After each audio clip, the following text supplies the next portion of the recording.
Welcome back. In this module, we are talking about radical chain polymerization, and we discussed kinetics of radical chain polymerization in last class. I will continue with that, and I will also talk about various types of initiator in this lecture. These are the topics as I mentioned I will cover in this lecture. Now, in last lecture we have discussed about the rate of radical chain polymerization, and we described that the initiation process depends on the type of initiation one is using, and so the rate of initiation R I also depend on the radical initiation process, which I will discuss after some time.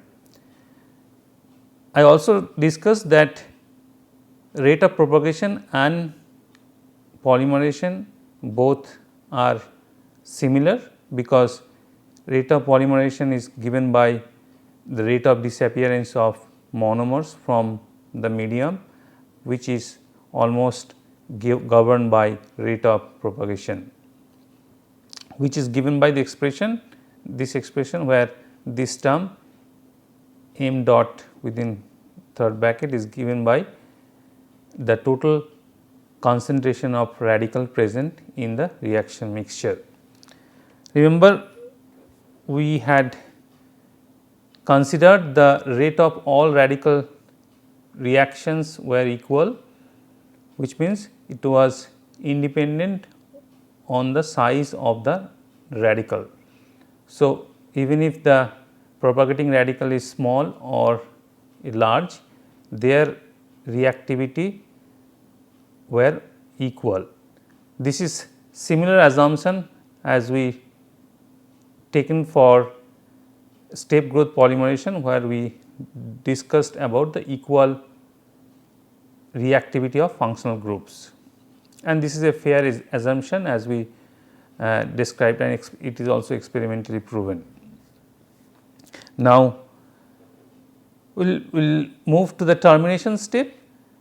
Termination is done by bimolecular interaction between the two propagating radicals, and generally it can be done by two ways, either by coupling or combination, and second is by disproportionation reaction. In case of coupling, we get a single polymer chain from two radicals, propagating radicals, whereas in case of disproportionation we get two polymer chains from two propagating radicals. So, in general we can write this is the termination step, where Kt includes both this K for coupling or combination, K for disproportionation, and if these two are equal, then we can just write Kt is equal to this plus this, and if they are not in equal proportion, which is indeed the case, most cases the termination step is done by, or most cases the termination happens by coupling or combination process than disproportionation reaction. And if we assume that A is the fraction of propagating radical which is getting terminated by combination process, then 1 minus A would be the fraction of propagating radicals which are getting terminated by disproportionation reaction, then Kt would be A K T C plus 1 minus A K T D. So, the rate of termination is given by the rate of this reaction Kt m dot square.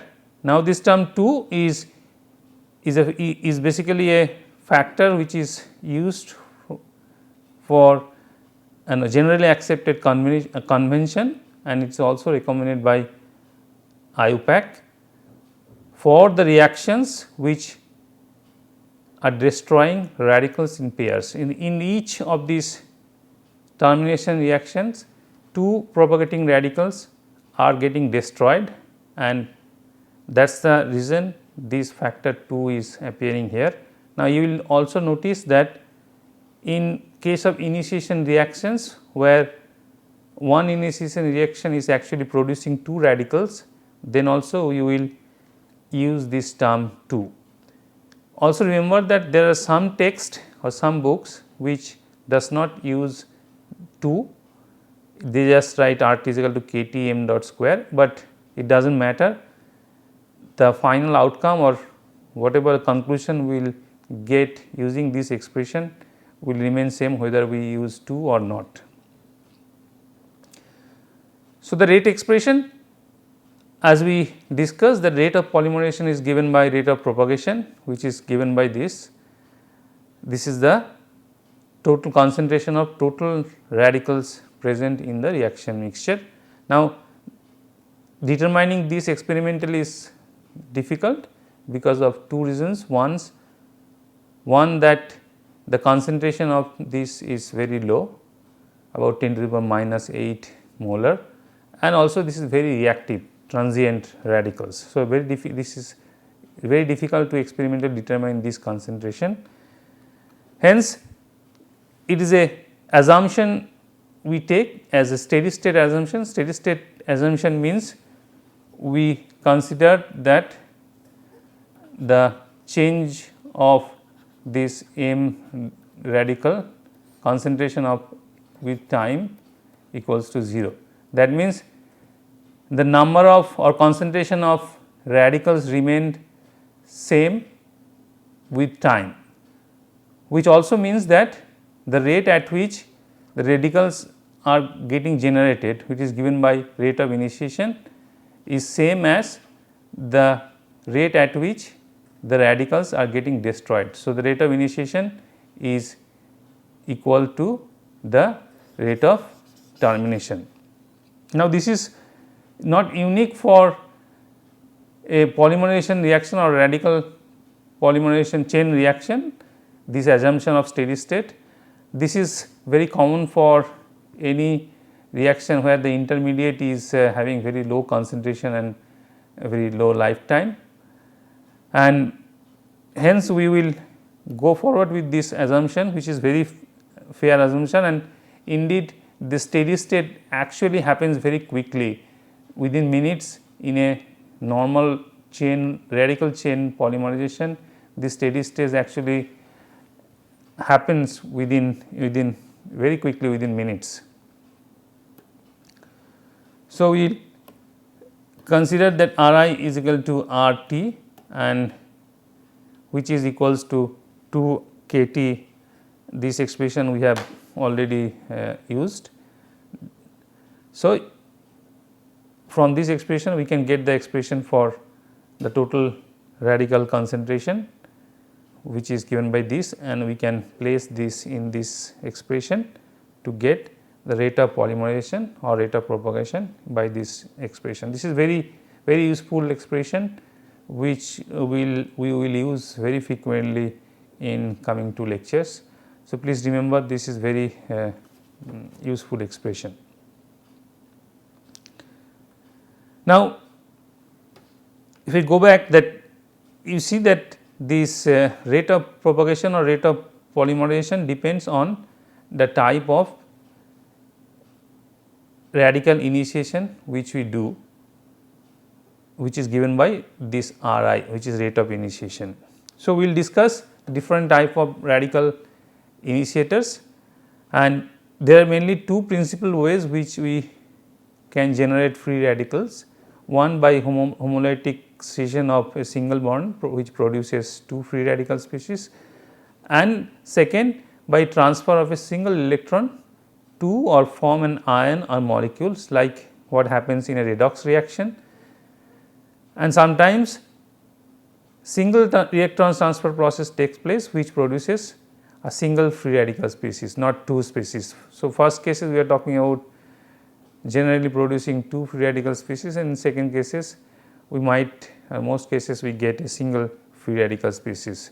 Now, to be a successful compound or successful initiator, the compound must have few properties, a few attributes which are like the compound has to be readily available it should not, it should be commercially readily available, and it must be stable under ambient or refrigerated condition, so that we can do the reaction or store these molecules in laboratory or in plant, and it may require refrigerated condition, but it can be stored. And also it should generate radicals in a practical rate within a practical temperature range. So, it should not that happen that it produces radical in a practical rate at very high temperature, which is not practically possible. Then in that case the compound may not be useful for practical applications.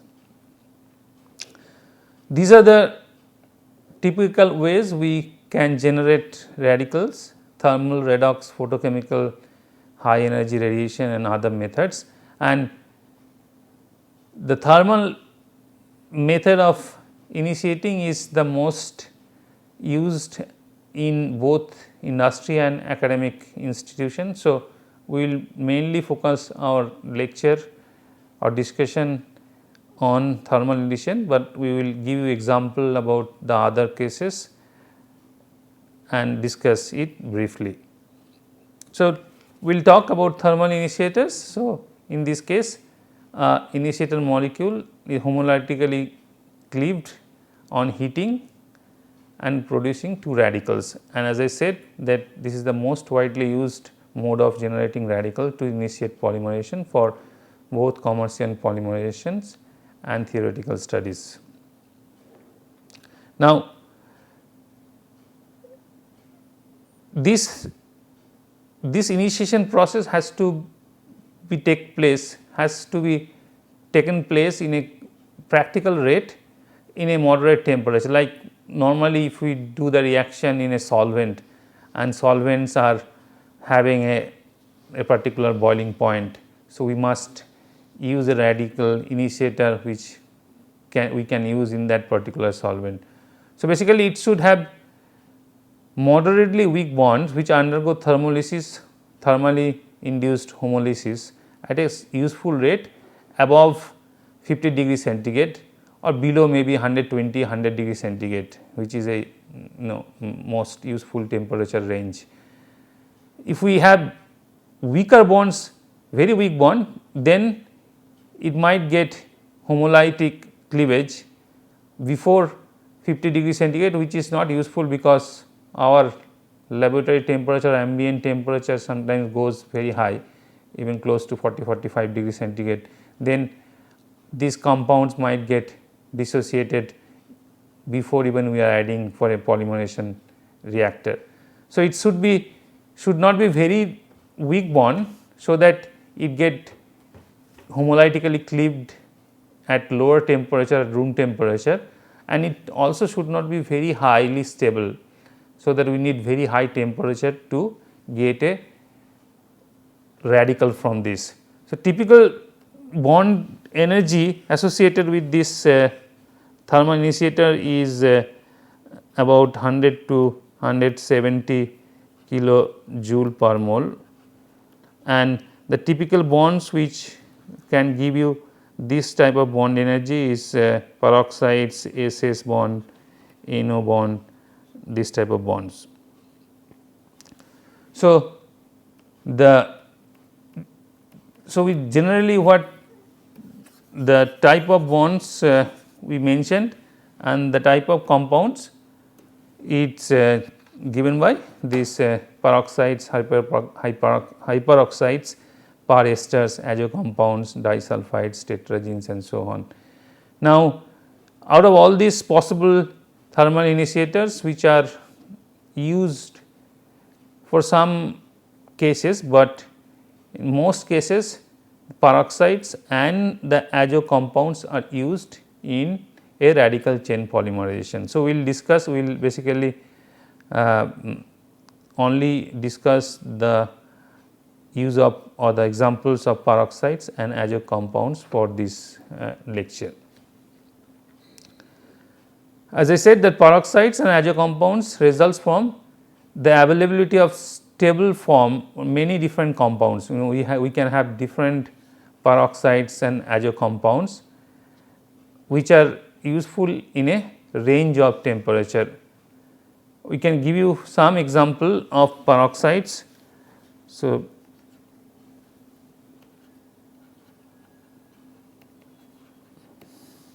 like acetyl or benzoyl peroxide, which are very useful. Benzoyl peroxide,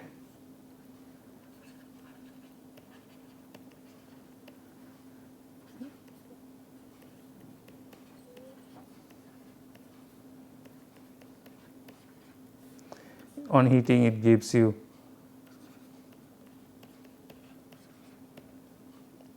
two such molecules. One is very common example for this radical radical initiator is benzoyl peroxide, which is very commonly used for radical reaction both in industrial setup and in laboratory setup.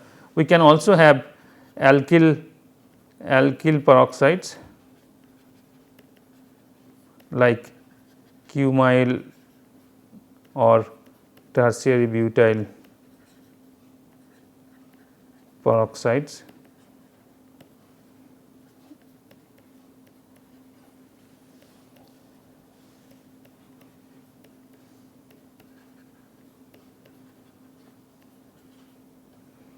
Again gives you 2 5.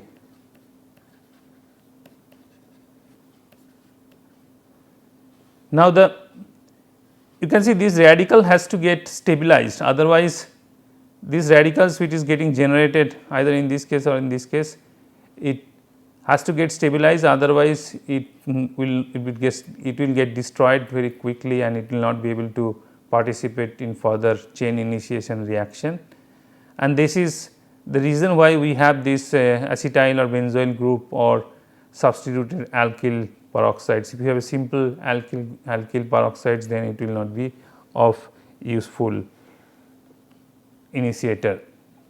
So, we will next move to the other example of azo initiators. For example, there is very commonly used initiator is azo 2,2-azo bis isobutyrylonitrile, which is very commonly used and commonly mentioned as EIBN molecule. Now, in this case the easy dissociation is not because of a weak bond in this case or a moderately weak bond in this case because when it is dissociate it gives you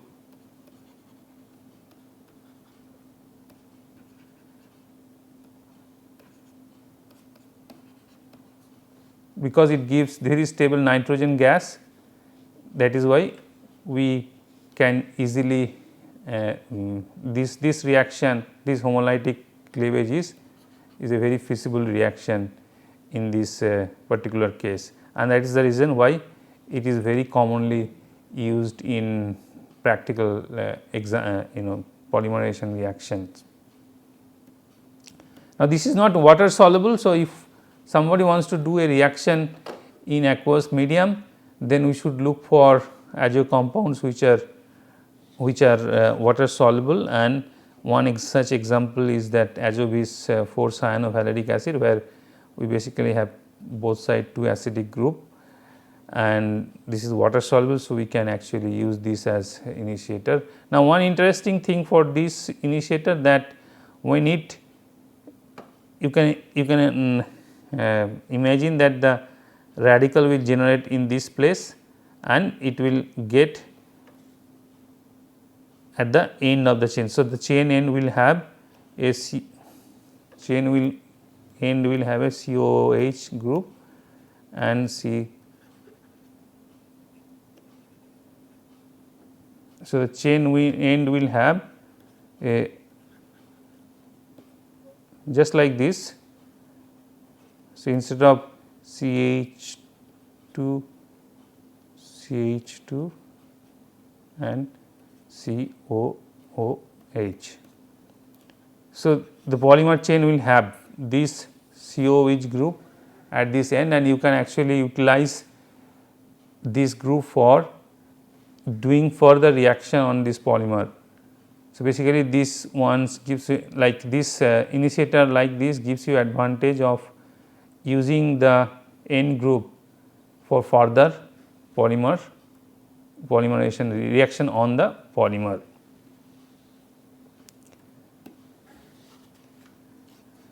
Now, we have talked about the few example about on thermal initiators, and the rate of decomposition of this thermal initiator is given by the rate of this reaction, and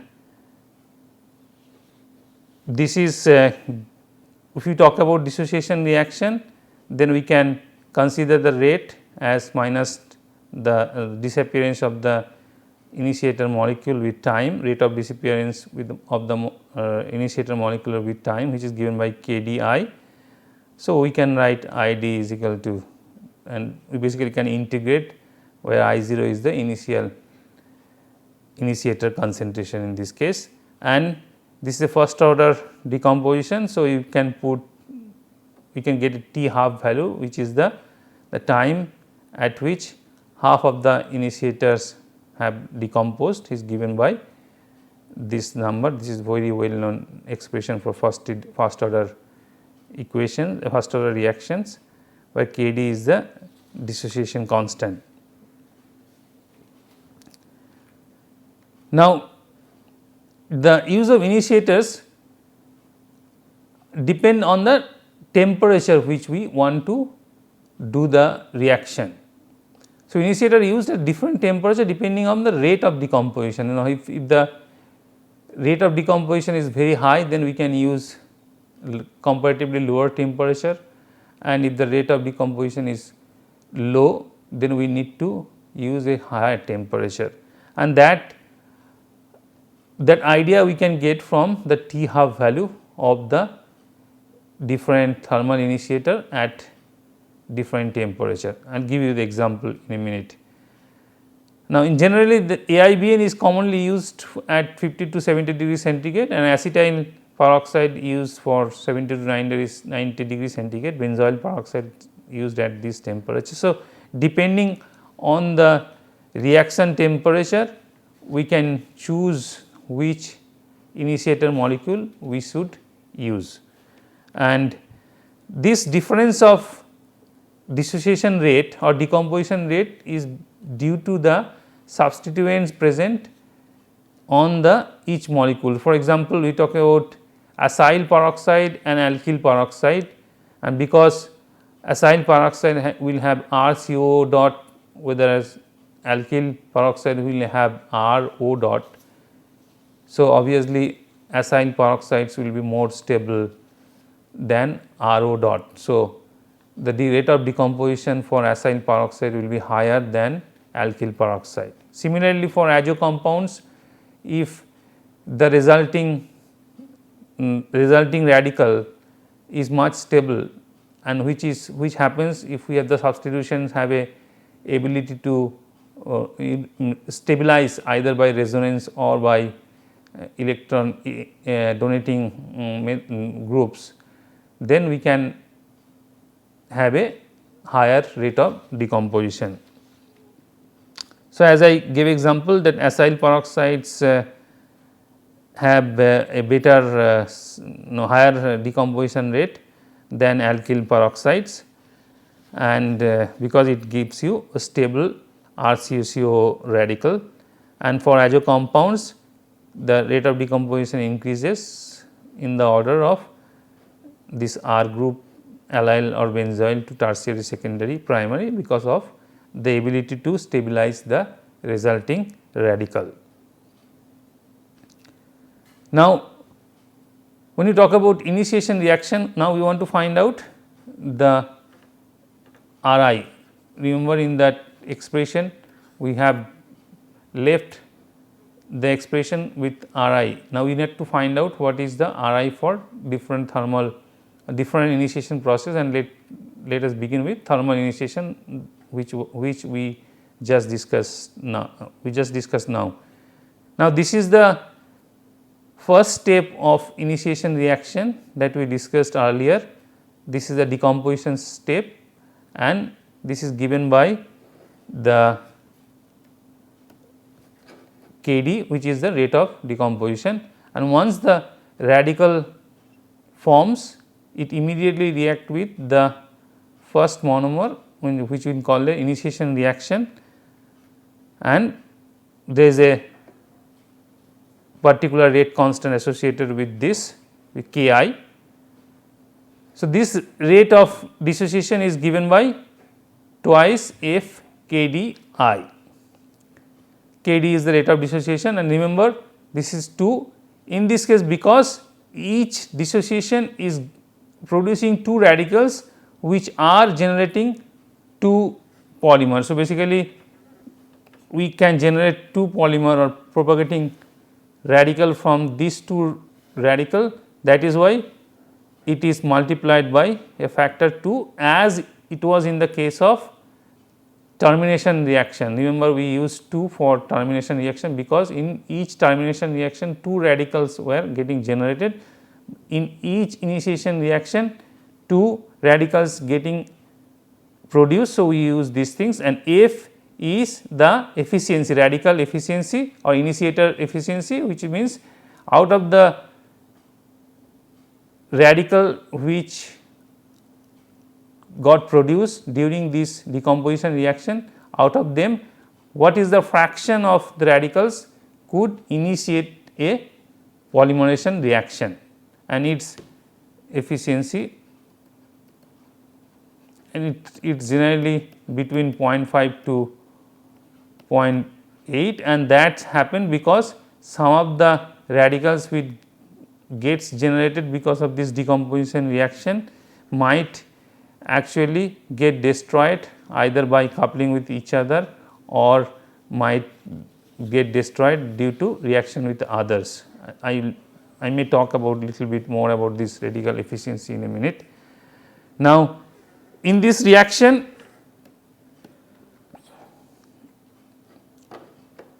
so the total initiation reaction is given by these 2 steps, but this is a much slower step than this. You can understand this is a radical reaction. So, this is much faster reaction compared to a radical dissociation initiator dissociation reaction.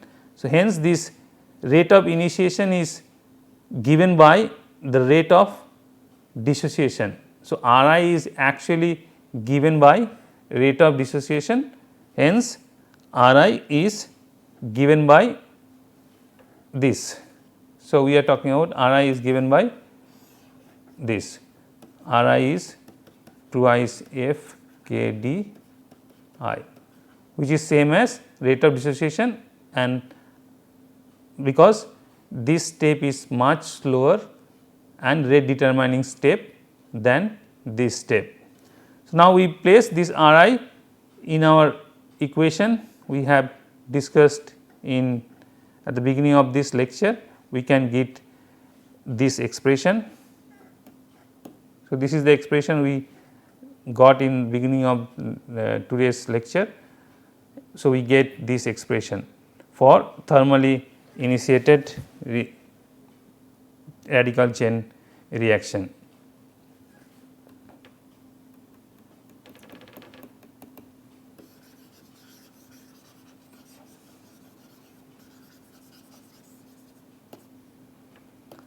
So, this is the expression for rate of polymerization for a thermally initiated polymerization reaction. So, you can see this rate is directly proportional to the concentration of monomer, but is inverse directly proportional to root of initiator concentration.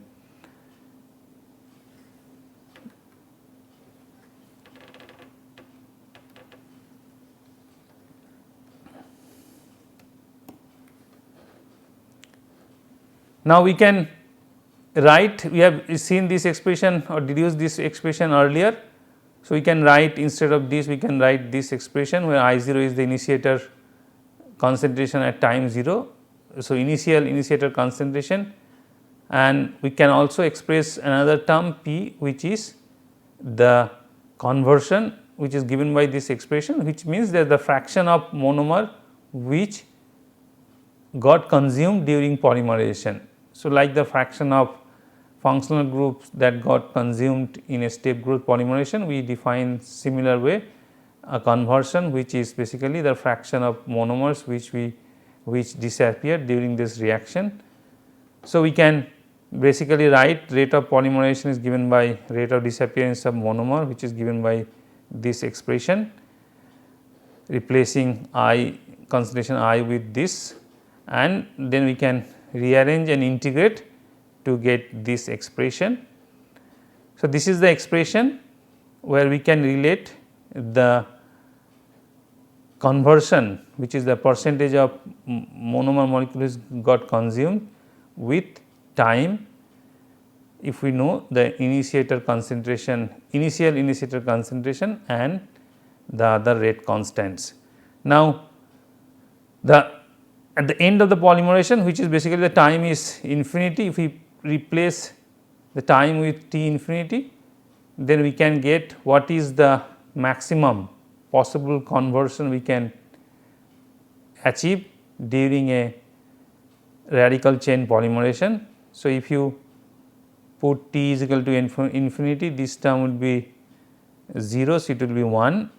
So, then we can actually get the P infinity value, which is the maximum possible or maximum amount of maximum fraction of monomer which can be polymerized in a radical chain polymerization, can be given by this expression. We will use this expression and solve a numerical problem quickly in the next lecture, and we will also talk about the molecular weight in chain radical chain polymerization in the next lecture.